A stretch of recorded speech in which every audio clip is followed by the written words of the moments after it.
প্রেক্ষাগৃহে ঈদ উল ফিতরের মুক্তিপ্রাপ্ত সিনেমার রেশ কাটেনি এখনো। এরই মধ্যে শুরু হয়ে গেছে ঈদ উল আজহার প্রস্তুতি।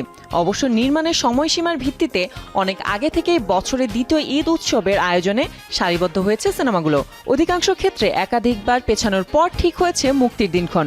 আসছে ঈদে দর্শক আগ্রহে তুঙ্গে থাকা সিনেমা শাকিব খান অভিনীত তাণ্ডব। তুফানের পর আবারও ঢালিউড সুপারস্টারকে নিয়ে সিনেমা বানালেন পরিচালক রায়হান রাফি। এবার ওয়েব চলচ্চিত্রের বাইরে বাংলাদেশে আসছে ফারিনের দ্বিতীয় সিনেমা ইনসাফ। তার বিপরীতে রয়েছেন শরীফুল রাজ। বেশ কয়েকবার মুক্তির তারিখ পেছানোর পর কোরবানি ঈদের জন্য প্রস্তুতি নিচ্ছে আরিফিন শুভ অভিনীত নীলচক্র। ইতিমধ্যে মিঠু খান পরিচালিত চলচ্চিত্রটির ওয়ার্ল্ড প্রিমিয়ার হয়েছে আমেরিকান ফিল্ম মার্কেটে। আবারও টগর সিনেমায় জুটিবদ্ধ হয়ে ফিরছেন পূজা চেরি ও আদর আজাদ। এছাড়াও রয়েছে আজমেরি হক বাঁধন অভিনীত এশা মার্ডার কর্মফল। আছে শবনম বুবলির পিনিক সিনেমা। প্রথমবারের মতো বুবলিকে খলনায়িকার ভূমিকায় দেখার জন্য অধীর আগ্রহে অপেক্ষায় রয়েছেন ভক্তরা।